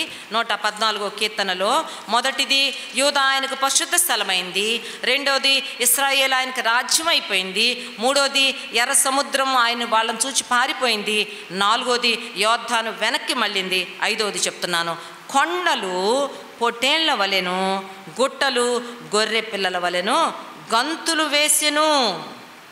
Is it possible? అది సాధ్యమేనా? కొండలు ఎగురుతున్నాయంట. The mountains skip like ramps and the little hills like lamps. చిన్న చిన్న గుట్టలు కొండలు పొట్టేళ్లలాగా గొర్రె పిల్లల్లాగా గంతులు వేస్తున్నాయంట. ఇది జరిగిందా? జరిగింది, నిజంగా జరిగింది. నిర్గమకాండం 20వ అధ్యాయంలోకి వెళ్దాం రండి. 19వ అధ్యాయం, నిర్గమకాండము 19వ అధ్యాయంలో ఈ కార్యం జరిగింది. కొండలు గంతులు వేసినాయి, గుట్టలు గంతులు వేసినాయి. నిర్గమకాండము 19వ అధ్యాయంలో దేవుడు సీనాయి పర్వతం మీదకి దిగి వచ్చాడు. ప్రభు దిగి వచ్చాడు, మోషేను సీనాయి కొండ మీదకి రమ్మంటున్నాడు. మోషే సీనాయి కొండ మీదకి వెళ్ళినప్పుడు 40 దినాలు మోషే దేవునితో గడిపాడు. అప్పుడే 2 రాతి పలకల మీద 10 ఆజ్ఞలు రాసి మోషే చేతికిచ్చి కిందకు పంపాడు. ఆ సందర్భంలో దేవుడు ఆకాశమును తన సింహాసనంగా కలిగి ఉన్న దేవుడు సీనాయి కొండ మీదకి దిగి వచ్చినప్పుడు ఆ కొండకి ఏమైందో చూద్దాం. 19వ అధ్యాయము 18, 19 వచనాలు చదువుతున్నాను. యెహోవా అగ్నితో సీనాయి పర్వతము మీదకి దిగి వచ్చినందున అది అంతయు ధూమమయమై ఉండెను. దాని ధూమము కొలిమి ధూమము వలె లేచెను, పర్వతమంతయు మిక్కిలి కంపించెను. సీనాయి పర్వతము షేక్ అయిపోయింది. ఎంత భయంకరంగా కంపించిందంటే దేవుడు దిగి వచ్చినప్పుడు ఆ సీనాయి కొండలోని, ఆ సీనాయి పర్వతంలోని కొన్ని కొండలు, కొన్ని హిల్స్, కొన్ని ఎత్తైన భాగాలు పొట్టేళ్లలాగా ఎగిరెగిరి పడ్డాయంట. చిన్న చిన్న గుట్టలు గొర్రె పిల్లల్లాగా గంతులేసినాయి అంట. ఎందుకు వచ్చాడు దేవుడు కిందకి? ఆకాశము మహాకాశంలో పట్టజాలని ఆ దేవాది దేవుడు సీనాయి కొండ మీదకి ఎందుకు దిగొచ్చాడో తెలుసా? తన వాక్కును తన ప్రజలకు అందించడానికి, తన ప్రజలకు మార్గనిర్దేశం చేయడానికి దేవుడు కొండ మీదకి దిగి వచ్చాడు. కొండలు పొట్టేళ్ల వలెను, గుట్టలు గొర్రె పిల్లల వలెను గంతులు వేసినాయి. ప్రకృతి సంతోషించింది, ప్రకృతి ప్రహర్షించింది, సంతోషం పట్టలేకపోయింది. సృష్టికర్త అయిన దేవుడు సృష్టిలోకి దిగి వచ్చినప్పుడు, ఆ సీనాయి కొండ మీదకి దేవుడు దిగి వచ్చినప్పుడు కొండలు గుట్టలు గంతులేసినాయి. సుమా ప్రియమైన వారలారా, God is there for us. దేవుడు నీ కోసం నా కోసం ఉన్నాడు. ఆయన తన పరిశుద్ధ గ్రంథాన్ని మనకి ఇచ్చాడు. ఈ వాక్కుల ద్వారా ఆయన మనతో మాట్లాడాలనుకుంటున్నాడు. ఈ వాక్కుల ద్వారా ఆయన మనల్ని ఆదరించాలనుకుంటున్నాడు, మనల్ని ప్రోత్సహించాలనుకుంటున్నాడు, మనకు అనేకమైన సూచనలు ఇవ్వాలనుకుంటున్నాడు. నీకు ఆలోచన చెప్తానంటున్నాడు, నీకు ఉపదేశం చేస్తానంటాడు, నీవు నడవలసిన మార్గాన్ని నీకు బోధిస్తాను. Are you excited? సంతోషంగా ఉన్నావా? దేవుని వాక్యం ఎప్పుడు మనకు అర్థమవుతుందంటే, దేవుని వాక్కులు ఎప్పుడు మన వాక్కులుగా మనం తీసుకోగలమంటే, ఐగుప్తులో నుంచి బయటకు వచ్చినప్పుడు, అన్యులలో నుంచి యాకోబు బయటకు వచ్చినట్టు, దేవుని కొరకు మనల్ని మనం ప్రతిష్ఠించుకున్న రోజు, ప్రత్యేకించుకున్న రోజు, పరిశుద్ధపరచుకున్న రోజు దేవుడు పరిశుద్ధ గ్రంథం ద్వారా మనతో మాట్లాడతాడు. తర్వాత నెక్స్ట్ పాటలోకి వెళ్దాం. చూడండి, 114వ కీర్తనలో తర్వాత మాట. ఇప్పుడు ఈ యొక్క రైటర్ క్వశ్చన్ చేస్తున్నాడు. ఏమని అంటున్నాడంటే, సముద్రమా నీవు పారిపోవుటకు నీకేమి తటస్థించినది? యోర్దాను నీవు వెనుకకు మల్లుటకు నీకేమి తటస్థించినది? కొండలారా మీరు పొట్టేళ్ల వలెను, గుట్టలారా మీరు గొర్రె పిల్లల వలెను గంతులు వేయుటకు మీకేమి సంభవించినది? వై ఏంటి మీకు ఈ పరిస్థితి ఎందుకు వచ్చింది? చెప్పండి, మీరు చెప్పండి దీనికి జవాబు. ఎందుకు సముద్రము పారిపోయింది? ఎందుకు యోర్దాను నది వెనక్కి తిరిగిపోయింది? ఎందుకు పర్వతాలు, కొండలు, గుట్టలు ఎగురుతా పడ్డాయి? ఎందుకో చెప్పండి. మొదటి వచనంలో దేవుని ప్రజలు చేసుకున్న నిర్ణయం, the decision they have made. వాళ్ళు చేసుకున్న నిర్ణయం, వాళ్ళు చేసుకున్న తీర్మానం, వాళ్ళు దేవుడితో చేసుకున్న ఒప్పందం వాళ్ళ ముందున్న సముద్రాలను, వాళ్ళ ముందున్న నదులను, వాళ్ళ ముందున్న కొండలను కూడా కదిలించింది, వేసింది. సుమా, ఈ సాయంకాలం ఈ స్త్రీల కూడికలో, ఈ పరిశుద్ధ సమాజ కూడికల్లో మన కొరకు ఏర్పాటు చేయబడిన ప్రత్యేకమైన సెషన్లో దేవుని సన్నిధిలో చేరుకున్న మనం, మన జీవితంలో ఉన్న సముద్రాలు తొలగిపోవాలంటే, మనల్ని భయపెడుతున్న యోర్దాను నదులు ప్రక్కకి వెళ్ళిపోవాలంటే ఒకటే మనం చేయాల్సింది, we need to separate our selves, we need to sanctify our selves. మళ్ళీ మనం దేవునికి కాన్సిక్రేట్ చేసుకున్న రోజు, ప్రతిష్ఠించుకున్న రోజు ఈ 3 ప్రశ్నలకు జవాబు ఉందండి. మన దగ్గర ఉందా జవాబు? మనకు తెలుసా జవాబు? ఎప్పుడంటే దేవుడికి మళ్ళీ మనం అప్పగించుకోవాలి. తర్వాత మాట చూద్దాం. 7, 8 చెప్పి నేను ముగించేస్తాను. 7వ వచనంలో అంటున్నాడు, భూమి ప్రభు సన్నిధిని, యాకోబు దేవుని సన్నిధిని వణుకుము. ఇన్ని సంగతులు విన్నావు కదా, ఇన్ని సంగతులు చూచావు కదా, ఇన్ని వివరాలు నీకు తెలిసినాయి కదా. ఇప్పుడు నువ్వేం చేయాలనుకుంటున్నావు? What is your response? నీ స్పందన ఏంటి? ఎలాగ నువ్వు స్పందించాలనుకుంటున్నావు? సముద్రాన్ని పాయలు చేసిన దేవుడు, యోర్దాను నదిని ఎగువని ఆపివేసిన దేవుడు, కొండలను గుట్టలను కదిలించిన దేవుడు, అన్యుల మధ్యలో బానిసత్వంలో ఉన్న దేవుని ప్రజలను ఒక రాజ్యంగా చేసుకుని వారి మధ్యలో నివసిస్తున్న ఈ గొప్ప దేవుడికి నువ్వేమి చేస్తావు? What can you do? నీవేమి చేయగలవు, నేనేమి చేయగలవు అంటే, we need to kneel down. ఆయన సన్నిధిలో మనం మోకరించవలసిన వారంగా ఉన్నాం. అందుకే చెప్తున్నాడు భక్తుడు, భూమి ప్రభువు సన్నిధిని, యాకోబు దేవుని సన్నిధిని వణకుము. మనం చేయగలిగింది ఏమీ లేదండి. ప్రభు సన్నిధిలో మనం we need to humble our selves, తగ్గించుకోవాల్సిన వారంగా ఉన్నాం. ఆయన పాదాల దగ్గర మనం పడిపోవలసిన వారంగా ఉన్నాము. ప్రభా, మేము కేవలము నీ పాద ధూళి, నీ పాద సన్నిధిలో మేము ఉండవలసిన వారమే తప్ప ఇక మా యోగ్యత ఏమీ లేదని చెప్పాలి. ఆఖరి 8వ మాట చెప్పి నేను ముగిస్తాను. 8వ మాట అంటున్నాడు, ఆయన సన్నిధిలో వణికిన రోజు, ఆయన పాదాల దగ్గర మనల్ని మనం పడవేసుకున్న రోజు దేవుడు నీ జీవితంలో ఉన్న బండను నీటి మడుగుగాను, నీ జీవితంలో ఉన్న చెకుముకి రాతి బండను నీటి ఊటలుగాను దేవుడు చేస్తాడు. వాళ్ళకే కాదు చేసింది, నీకు కూడా చేస్తాడు. అప్పుడే కాదు చేసింది దేవుడు, ఇప్పుడు కూడా చేస్తాడు. ఈరోజు నీ జీవితంలో చేస్తాడు. ఈరోజు నీ జీవితంలో కొన్ని బండలు ఉన్నాయి కదా, బండల్లాంటి సమస్యలు ఉన్నాయి కదా. భలే మొండోడండి నా కొడుకు, భలే మూర్ఖుడండి నా భర్త, చాలా భయంకరమైన కఠినమైన పరిస్థితులు కూడా నేను ప్రయాణం చేస్తున్నానండి, నాలాంటి సమస్యలు ఎవరికి వద్దండి అనుకుంటున్నావా? బండ మొండి గుండెలను బద్దలు చేయగలిగిన దేవుడు మనకున్నాడు. ఇక్కడ ఇవ్వబడిన వాగ్దానం ఏంటో చెప్పమంటారా? ఆయన బండలను నీటి మడుగులుగా చేయగలిగితే, బండలోంచి నీళ్ళు వస్తాయా? చూద్దాం. ఒక చిన్న రాయి అనుకుందాం, సముద్రంలో ఉంది, చాలా సంవత్సరాలు ఉంది. ఆ తర్వాత దాన్ని బయటకు తీసుకొచ్చి, ఇన్ని సంవత్సరాలు సముద్రంలో ఉంది, దీని నిండా నీళ్ళు ఉండాలని చెప్పి బయటకు తీసుకొచ్చి కొట్టామనుకోండి, దానిలోంచి వస్తాయి అమ్మ నీళ్ళు? ఏమన్నా ఒక్క చుక్క కూడా రాదు. ఉన్నది సముద్రంలో, సముద్రపు నీళ్లలో ఉంది, కొన్ని సంవత్సరాల నుంచి ఉంది, కానీ ఒక్క చుక్క కూడా రాదు దానిలో నుంచి. బండలు, భయంకరమైన బండ లాంటి హృదయం అనుకుంటున్నామేమో. మన దేవుడు ఎంత గొప్ప దేవుడు అంటే, మన దేవుడు ఎంత శక్తి కలిగిన దేవుడు అంటే, బండను నీటి మడుగులుగా, చెకుముకి రాతి బండను నీటి ఊటలుగా చేస్తాడు. ఎందుకు ఇది ఉట్టి వాగ్దానమే కాదు, దేవుని ప్రజల ఇశ్రాయేలు జీవితంలో జరిగింది. రెఫీదీము అనే ప్రాంతంలో ఇశ్రాయేలీలే వాళ్ళ అరణ్య ప్రయాణంలో రెఫీదీము అనే ప్లేస్ దగ్గరకు వచ్చి నీళ్ళలో వాళ్ళకి దప్పిక, భయంకరమైన దప్పిక, సణుగుడు గొణుగుడు, మోషే అహరోనులను చంపాలని రాళ్ళు తీసుకున్నారు. దేవుణ్ణి అడిగారు, దేవా ఏం చేయమంటావు వీళ్ళనంటే దేవుడు ఒక బండ చూపించాడు. నీ చేతిలో కర్ర ఉంది కదా, ఆ బండను నువ్వు కొట్టు. బండను కర్రతో కొడితే ఏమొస్తుంది? కర్ర ఏం చేస్తుంది? బండని. కర్ర కాదు అక్కడ జరిగింది, దేవుని యొక్క శక్తి అక్కడ కార్యాన్ని చేసింది. ఏమైందంట? బండలో నుంచి నీళ్లు ఎన్ని నీళ్ళు వచ్చినాయో చెప్పమంటారా?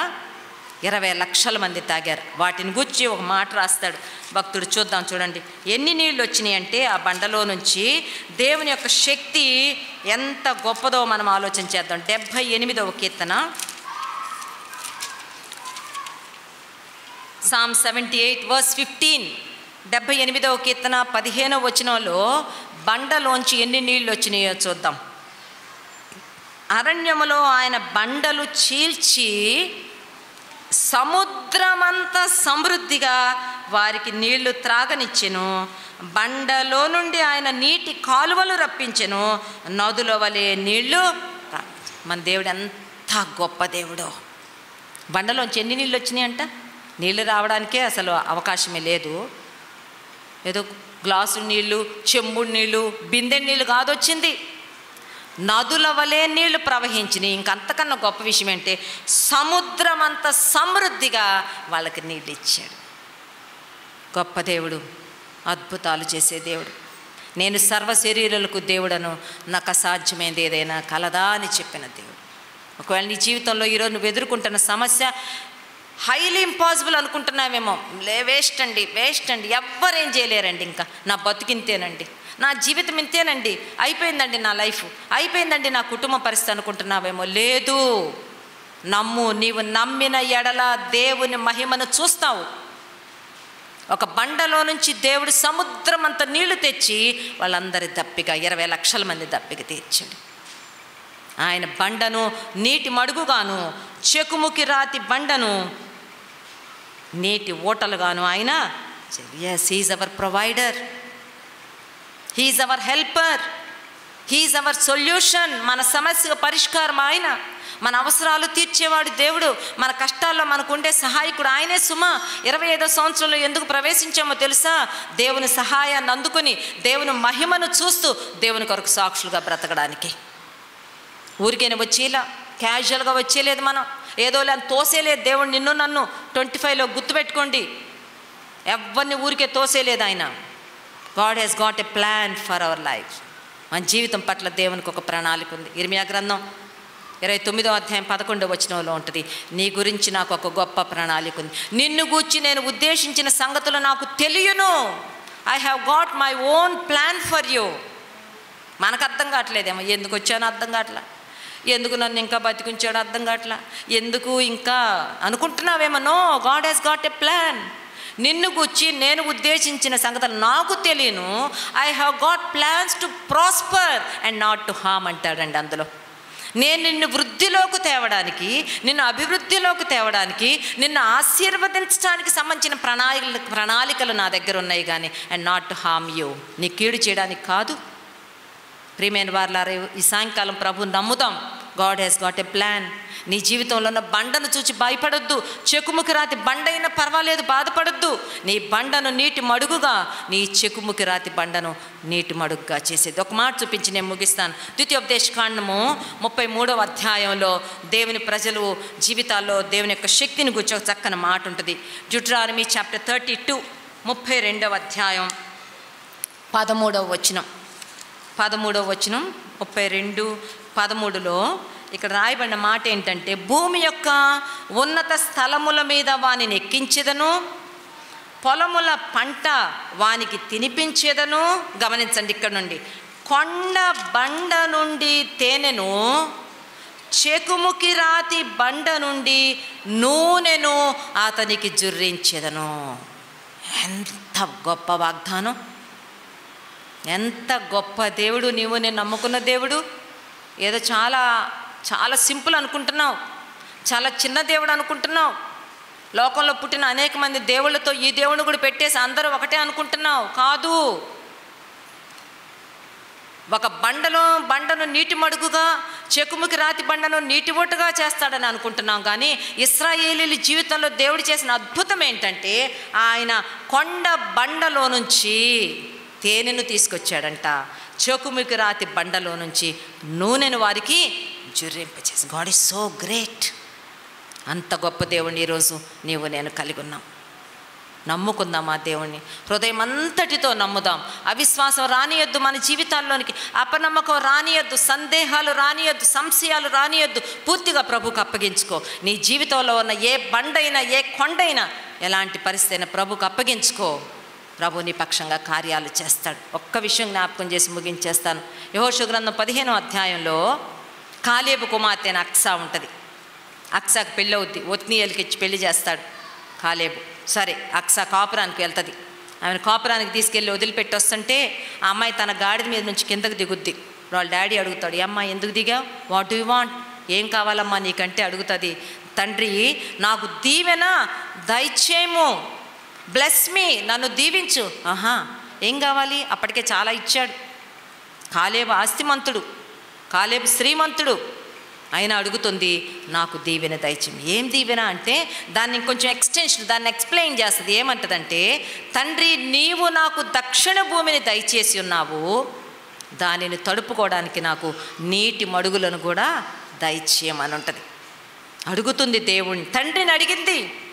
తండ్రి అంట కాలేబు అక్సాకి మడుగులు దయచేయమని అడిగితే పల్లపు మడుగులను, మెరక మడుగులను దయచేసెను అని యెహోషువ గ్రంథం 15వ అధ్యాయం 19వ వచనంలో ఉంది. నాకు ఒక దక్షిణ భూమి ఇచ్చావు. ఇంగ్లీష్లో ఉంటుంది dry land. Father you had given me a dry land. నాకు ఒక డ్రై ల్యాండ్ ఇచ్చావు, ఒక బీడు భూమి ఇచ్చావు, లేకపోతే ఒక ఎండిన భూమి ఇచ్చావు, లేకపోతే సారము లేని భూమి ఇచ్చావు. ఇప్పుడు దాన్ని తడుపుకోవడానికి నాకు నీటి మడుగులు ఇవ్వమంటే వాళ్ళ నాన్న అడిగిన దానికన్నా, ఊహించిన దానికన్నా అత్యధికంగా చేయ శక్తి కలిగిన దేవుడు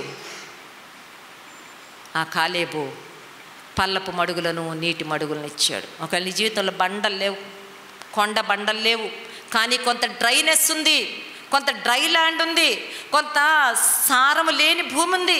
నువ్వు నీ ఎక్స్పెక్టేషన్స్ ప్రకారం కొన్ని లేవు. You are not satisfied.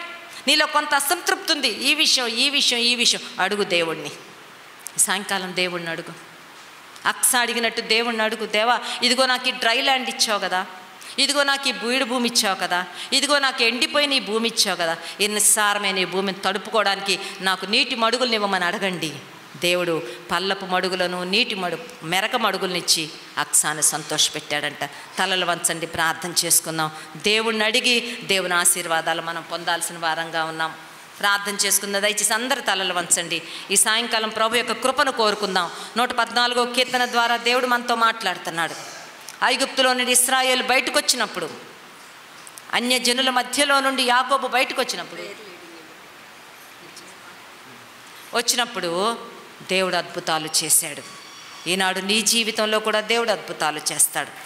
దేవుని అద్భుతాల కొరకు, దేవుని మహత్కార్యముల కొరకు దేవుని సన్నిధిలో మనం ప్రార్థన చేద్దాం. దయచేసి అందరూ తలలు వంచి కళ్ళు మూసుకొని నీ జీవితంలో ఉన్న డ్రై ల్యాండ్, నీ జీవితంలో ఉన్న బండ లాంటి, చెకుముకి రాతి బండ లాంటి సమస్యను ప్రభుకు అప్పగించుకో. ప్రభుకి మహిమని నువ్వు చూస్తావు. ప్రేయర్ చేస్తాము. నేను పాడబడతాను. అందరూ తలలు వంచినట్లయితే మనం ప్రార్థనలో కొనసాగుదాం. నీ జీవితంలో గమ్యం ఏదో ఒకసారి యోచించవా. ఈనాడే నీవు ప్రభు యేసు కొరకు నీ హృదయమర్పింపవా.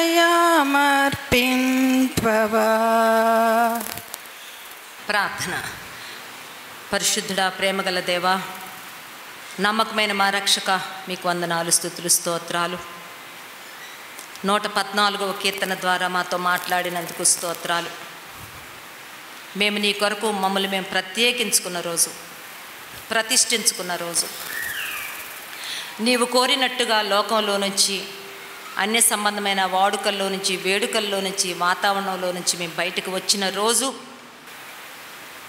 నీవు మమ్మల్ని ఒక రాజ్యముగా, ఒక పరిశుద్ధ స్థలముగా ఏర్పాటు చేసుకుంటావని ఇశ్రాయేలీల జీవితం ద్వారా మాతో మాట్లాడారు. అంతేకాకుండా సముద్రం లాంటి సమస్యలను, యోర్దాను నది లాంటి సమస్యలను మా ముందుకొచ్చిన, మా జీవితంలో వచ్చిన వాటిని నీవు పరిష్కరించే గొప్ప దేవుడివని, కొండల లాంటి, గుట్టల లాంటి సమస్యలను కూడా నీవు కంపింపజేసే గొప్ప దేవుడివని మాతో మాట్లాడినందుకు స్తోత్రాలు. ఈ సాయంకాల సమయంలో ప్రభా, స్త్రీలంగా నీ పాదాలు పట్టుకుని బ్రతిమలాడుకుంటున్నాం. మా కుటుంబాల్లో ఇంకా రక్షించబడని వారి కొరకు ప్రార్థన చేస్తున్నాం. బండ మొండి హృదయాలు కలిగిన వారి కొరకు ప్రార్థన చేస్తున్నాం. మేము ఎదుర్కొంటున్న బండ లాంటి సమస్యలలో, చెకుముకి రాతి బండ లాంటి సమస్యలలో నీ కృపను కోరుకుంటున్నాం ప్రభా. 114వ కీర్తన 8వ వచనాన్ని నీ వాగ్దానంగా మేము క్లెయిమ్ చేస్తున్నాం తండ్రి. బండను నీటి మడుగుగా, చెకుముకి రాతి బండను నీటి ఊటలుగా చేస్తానని చెప్పావు. నీకు స్తోత్రాలు అయా. మా జీవితంలో ఉన్న ప్రతి సమస్యను మీరు పరిష్కరించండి ప్రభా. నాయన, మీరు మా ప్రొవైడర్గా ఉండండి, మా ప్రొవిజన్గా ఉండండి, మా హెల్పర్గా ఉండండి, మా సొల్యూషన్గా, మా పరిష్కారంగా మీరు ఉండమని ప్రార్థన చేస్తున్నాను. జీవిత యాత్రలో నాదు గురి నీవేగా, నీకు సాటి ఎవ్వరు యేసువా. నీవు నడిచావు కెరటాలపై, నన్ను నడిపించుమో యేసువా.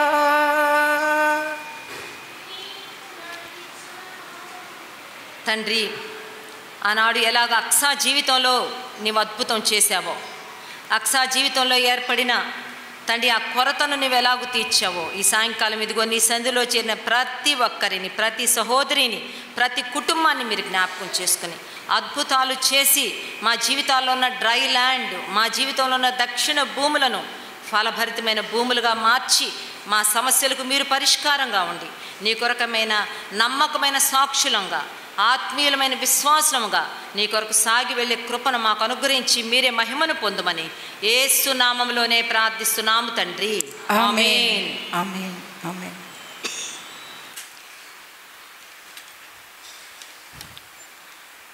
సమయంలో చిన్న ప్రార్థన చేసుకుని ముగింపు ప్రార్థన, తర్వాత వర్డ్ ఆఫ్ థ్యాంక్స్ చెప్పుకుందాం. అందరూ తలలు వంచినట్లయితే వాక్యాన్ని మనం జ్ఞాపకం చేసుకుంటూ ప్రార్థన చేసుకుందాం. విని వెళ్ళే వారంగా ఉండకుండా దానిని ఆచరించాలని దేవుని నామం పేరిట మనం చేస్తూ ఉన్నాను. ముఖ్యంగా ఈ దినం మన విన్న వాక్యంలో ఏంటంటే, లోకము నుండి, పాపము నుండి మనం బయటికి రావాలి. స్త్రీలంగా లోకాచారాలు, పాపాలు అవి ఆత్మీయానుసారమైనవి కావచ్చు, శరీరానుసారమైనవి కావచ్చు. లోకము నుండి, పాపము నుండి, శాపము నుండి, అంధకార క్రియల నుండి మనం బయటికి రాకపోతే దేవుని యొక్క ఆశీర్వాదాన్ని, ఇశ్రాయేలీయులు ఎలాగ ఐగుప్తు నుండి బయటికి వచ్చారో మనం కూడా అలాగ ఐగుప్తు దాసత్వం నుండి బయటికి రావాలని దేవుడు మనల్ని కోరుతా ఉన్నప్పుడు ప్రతి ఒక్కరం విన్న వాక్యాన్ని అర్థం చేసుకొని ఒక్క 5 నిమిషాలు ఎక్కడ మనం ఇరుక్కుపోయి ఉన్నామో, లోకపరమైనటువంటి బంధకాల్లో, ఆచారాల్లో, అలవాట్లలో, మరి అంధకార సంబంధమైనటువంటి అలవాట్లలో ఇరుక్కుపోయి ఉన్నాము, వాటి నుండి దేవుడు బయటికి మనల్ని తీసుకురావాలని స్వగతంగా మీరు స్వంతగా ప్రార్థన చేసుకోండి. దయచేసి ప్రార్థన చేసుకోండి. దేవుడు విలువైన సమయాన్ని మనకిచ్చాడు. ఎంతో వాక్యం విన్నాం. దయచేసి 2-3 నిమిషాలు ఎక్కడ మనం ఇరుక్కుపోయి ఉన్నామో లోకంలో, పాపంలో, వాటి నుండి బయటికి రావాలని ఆశిస్తూ దేవుణ్ణి ఆశ్రయించుదాం.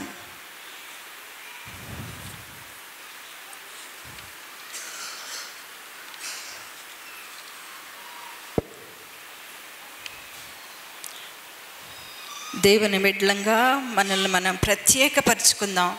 విశ్వాసులంగా మనల్ని మనం ప్రత్యేకపరుచుకుందాం. లోకంతో మనకు సంబంధం లేదు కనుక మనల్ని మనం ప్రత్యేకంగా, ఒక ప్రత్యేక జనాంగంగా దేవుడు మనల్ని గుర్తించాడు. కాబట్టి మనం ఒక ప్రత్యేకమైనటువంటి స్త్రీలంగా, విశ్వాసులంగా కొనసాగటానికి ప్రార్థన చేసుకుందాం.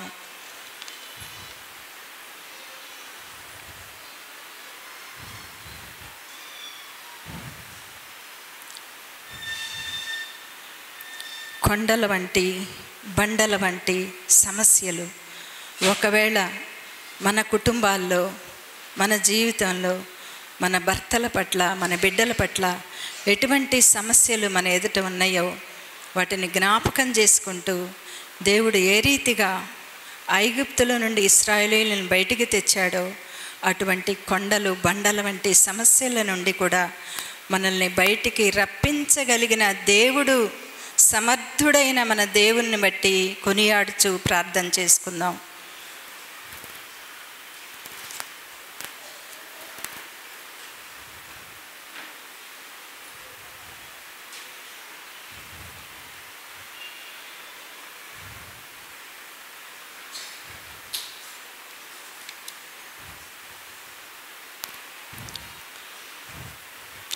వీటన్నిటికీ ముగింపు విశ్వాస యొక్క ప్రార్థనా జీవితమే అని జ్ఞాపకం చేయబడ్డాం.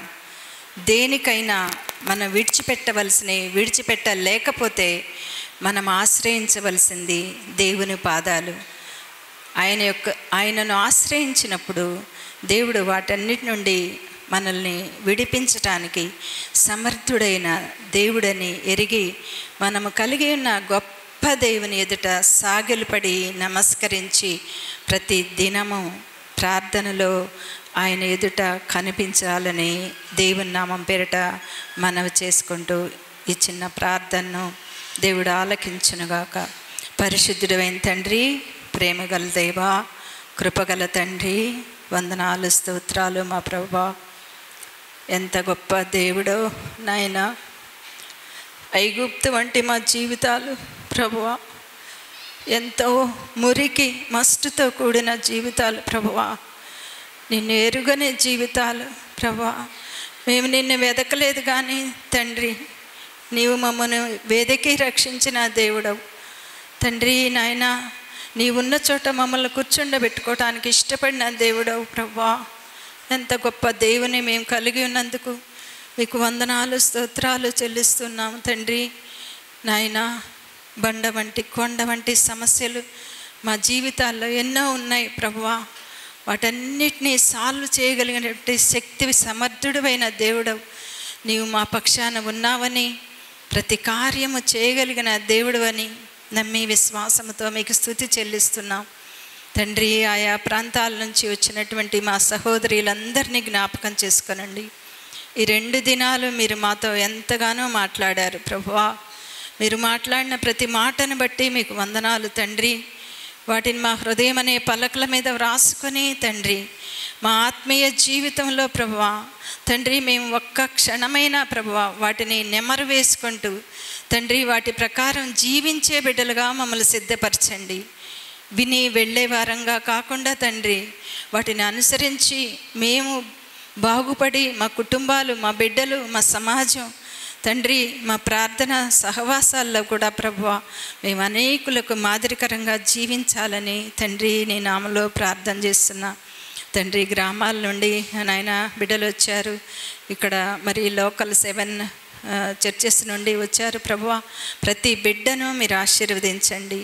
విన్న వాక్యాంతో మీరు తృప్తిపరిచారని నమ్ముతో విశ్వాసంతో స్తుతి చెల్లిస్తున్నాం తండ్రి. నాయన, ఈ 2 దినాలు మాకు వాక్యం అందించిన మా సహోదరి భాను గారిని బట్టి మీ సన్నిధానంలో ప్రార్థిస్తున్నాను ప్రభువా. నీ నోటి బోరగా ఆ బిడ్డను వాడుకున్నారు. మాకెంతో ఆత్మీయమైన సత్యాలను తెలుగుపరిచారు ప్రభువా. మరుగై ఉన్న మన్నాను ప్రభువా మాకు తినిపించారు దేవా. నిజంగా ఎంతో ధన్యులం ప్రభువా. అయితే దాన్ని విని వెళ్ళే వారంగా కాకుండా తండ్రి, ప్రతి క్షణం ఈ సంవత్సరం అంతయు ఈ వాగ్దానాలతో, ఈ వాక్యాలతో ప్రభువా మమ్మల్ని మేము సరిచేసుకుంటూ మా యొక్క ఆత్మీయ జీవితాన్ని మెరుగు చేసుకోవాలని ఆశిస్తూ ఉన్నాము తండ్రి. అట్టి విధానంలోనికి మమ్మల్ని నడిపించమని ప్రార్థన చేస్తున్నాం.